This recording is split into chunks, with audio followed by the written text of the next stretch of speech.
Good morning students. तो आज आपका सेकंड पार्ट है।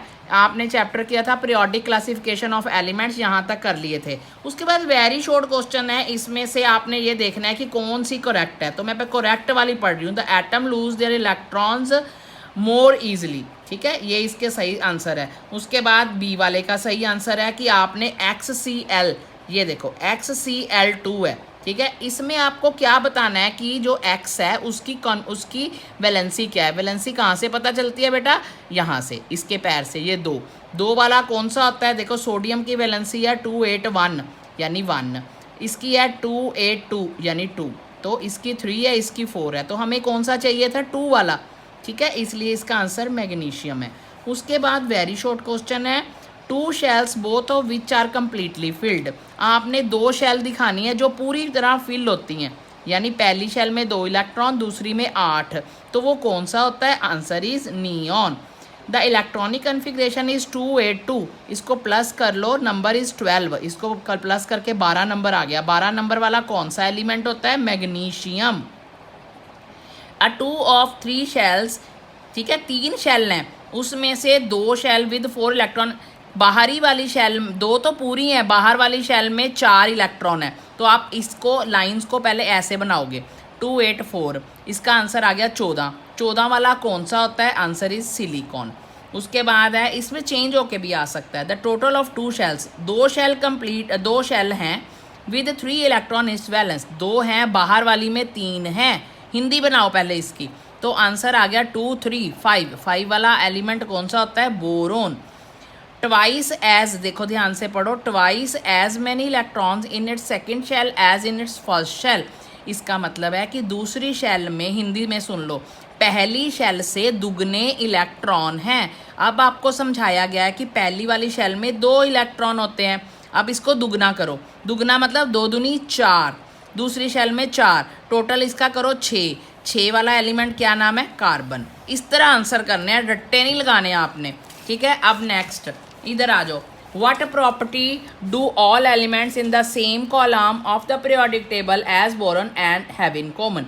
आपने ये बताना है कि बोरॉन के बाहरी शेल में कितने इलेक्ट्रॉन होते हैं। तो आंसर इज 3, अभी किया था हमने बोरॉन वाला, ठीक है, 2 3 बोरॉन। तो अगर किसी के बाहरी शेल में 3 इलेक्ट्रॉन होंगे, उसकी प्रॉपर्टी किससे मिलती होंगी? बोरॉन से।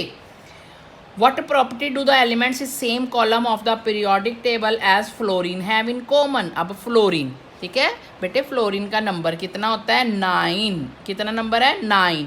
तो उसकी बाहरी शेल में कितने इलेक्ट्रॉन होंगे? 7, 2 7। ओके, तो उसकी प्रॉपर्टीज किससे मिलेंगी? जिसके बाहरी शेल में 7 इलेक्ट्रॉन्स हैं। अगला question, an atom has electronic configuration 287, इसको टोटल करो, क्या आ गया? 17। बस आपका पहला आंसर है कि इसका एटॉमिक नंबर क्या है? Answer is 17। To which of the following is chemically similar, ये सारे रखे हुए हैं, नाइट्रोजन, फ्लोरीन, फास्फोरस, आर्गोन। इसमें हमको ये बताना है कि इन सब में 2 कौन से ऐसे हैं जो मिलते जुलते हैं, ठीक है, मतलब कि उसके बाहरी शेल में और जो पहले वाला एलिमेंट है इससे मिलते, जो इसके बाहरी शेल में 7 है, तो इस 7 आपने इन सब की कॉन्फ़िगरेशन लिखनी है। जो 7 है इसकी आगे 2 5, जो 9 है इसकी आगे 2 7, जो P है उसकी आगे 2 8 5, इसकी आगे 2 8 8, तोड़ के लिख दिए हमने। तो अब आप ये बताओ, यहाँ पे 7 है, इनमें सबसे 7 किस में है? ये। तो इस ऊपर वाले एलिमेंट्स के इक्वल या मिलता जुलता कौन सा होगा? आंसर इज फ्लोरीन, ठीक है। आपने ये 7 नहीं देखना, आपने क्या देखना है? तोड़ के जिसके बाहरी शेल में 7 इलेक्ट्रॉन, नॉट ये। बहुत सारे बच्चे इंटेलिजेंट इसको इससे मिला देते हैं और ये रॉन्ग आंसर आ जाता है। आपका आंसर है फ्लोरीन, जिसके बाहरी शेल में 7 इलेक्ट्रॉन हैं। बहुत सारे क्वेश्चन पेपर में ऐसा आता है, 3 एलिमेंट यहाँ दिए हैं, A B C। तो आपको ये एक टेबल दिया गया है जिसमें ग्रुप 16 और 17 का मेंबर है।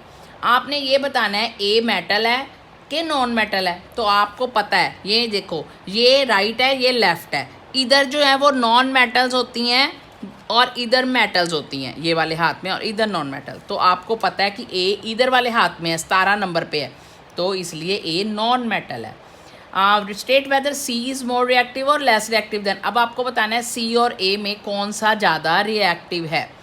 अब आपको रिएक्टिविटी की बात बताएं तो जैसे मेटेलिक और नॉन मेटेलिक करैक्टर की बात हम करते हैं कि नीचे आने से इसका मेटेलिक करैक्टर क्या होता है या नॉन मेटेलिक करैक्टर क्या होता है। अगर मेटेलिक करैक्टर की बात करें तो जैसे जैसे हम नीचे आते हैं तो मेटेलिक करैक्टर बढ़ता है, नॉन मेटेलिक हमेशा इससे उल्टा होएगा। जैसे जैसे हम नीचे आएंगे नॉन मेटेलिक करैक्टर क्या होगा बेटे, कम होगा। तो नॉन मेटेलिक करैक्टर नीचे आके क्या हो जाता है, लेस हो जाता है। तो इसलिए हम जितना नॉन मेटेलिक करैक्टर कम है उतना ही उसकी रिएक्टिविटी कम है, इसलिए सी इज़ लेस रिएक्टिव देन ए। ये मेटेलिक और नॉन मेटेलिक करैक्टर की बात हो रही है। आगे है अगला क्वेश्चन है सी इज़ लार्जर और स्मॉलर देन बी। ये इन दोनों को कंपेयर करना है, बी और सी, कि आपको ये बताना है कि बी बड़ा है कि सी बड़ा है। तो यहाँ पे आपको आंसर है कि जैसे जैसे हम इधर जाएंगे लेफ़्ट टू राइट जो है साइज़ क्या होता जाता है, कम हो जाता है। क्यों कम हो जाता है, क्योंकि न्यूक्लियर चार्ज जो है वो बढ़ जाता है। ठीक है, ये पहले समझा चुकी मैं आपको। तो इसलिए सी का जो साइज़ है वो कम होगा बी से। उसके बाद है which type of ion, cation और एनायन। देखो कैटायन और एनायन में क्या है कि जो कैटायन है, कैटायन क्या होता है, पॉजिटिव चार्ज, जो अपने में से इलेक्ट्रॉन लूज़ करते हैं तो वो पॉजिटिव बन जाते हैं, वो मेटल्स होती हैं, राइट। जो लेते हैं इलेक्ट्रॉन, गेन करते हैं, उनको बोलते हैं बेटे एनायन, उसका नेगेटिव साइन होता है। ठीक है, तो ये होती हैं नॉन मेटल्स। ठीक है, एनायन वाली। अब आपको ये बताना है जी ए है और सी है, तो ठीक है, ये दोनों 16 और 17 वाला जो भी ग्रुप होता है बेटे वो नॉन मेटल्स होता है। क्यों, क्योंकि ये अपने इलेक्ट्रॉन ये लेते हैं, खोते नहीं हैं। ये दोनों ही नॉन मेटल्स हैं, इसलिए ये क्या बनाएंगे, ये क्या बनाएगा, ए और सी दोनों ही क्या बनाएगा, एनायन, क्योंकि एनायन नॉन मेटल्स होती हैं। ठीक है, तो अगला है ये आपको नंबर दिया गया है, देखो N7। N7 का मतलब है नाइट्रोजन का एटॉमिक नंबर 7। इसकी बाहरी शेल में कितने इलेक्ट्रॉन, 5, अंदर वाली में 2, दैट्स इट। 15, 2, 8, 5।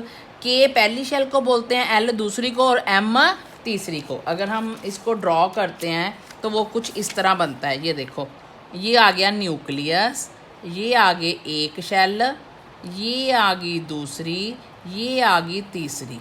ठीक है, तो अगर हम लास्ट वाले की बात करें 285, तो हम 2 पहले बना लेंगे, फिर 8 गोले बनाएंगे, फिर हम बनाएंगे 5।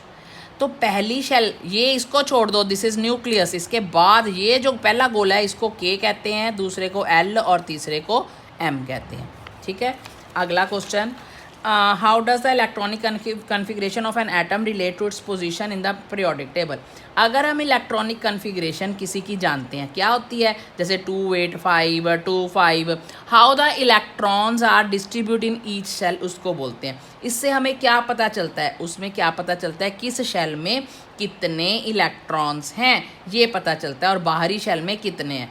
ठीक है, लेट अस कंसीडर सोडियम लेते हैं, 11 नंबर होता है Na का। कन्फिग्रेशन 281। नंबर ऑफ शेल्स कितनी है, 3, 1, 2, 3।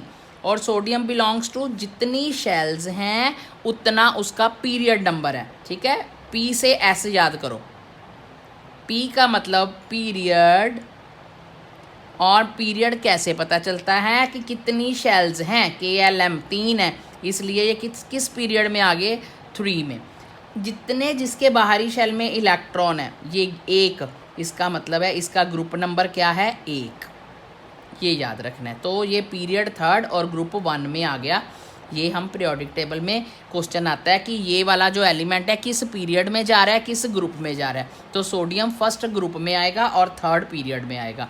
In the modern periodic table calcium, अब कैल्शियम याद करो कि कौन सा नंबर है कैल्शियम का, सोच के बताओ मेरे को। कैल्शियम का नंबर है बेटे 20। ठीक है, इसकी कॉन्फ़िगरेशन आ गई 2882।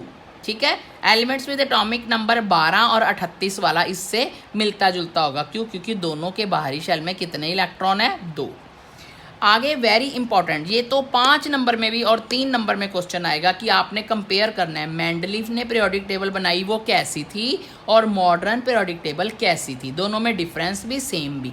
पहले similarity, both elements are arrange in group और पीरियड, दोनों ने ये बताया कि एलिमेंट्स को किस में अरेंज करते हैं, ग्रुप और पीरियड में। In both similar elements are placed in the same group में एक जैसे एलिमेंट्स रखे गए।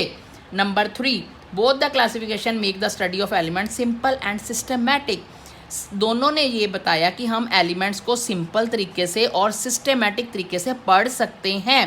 And what is the difference, elements are arranged in order of increasing mass, यहाँ पे वेट लिया गया, यहाँ पे एटॉमिक नंबर, सेम बस एक वर्ड का फ़र्क है। It has 8 vertical columns group, यहाँ पे जब ये पहले आया था तो उसने 8 ही ग्रुप बनाए थे, लेकिन बाद में कितने ग्रुप बन गए, उन्होंने कहा कि 18, पहले 8 बने फिर 18 बने।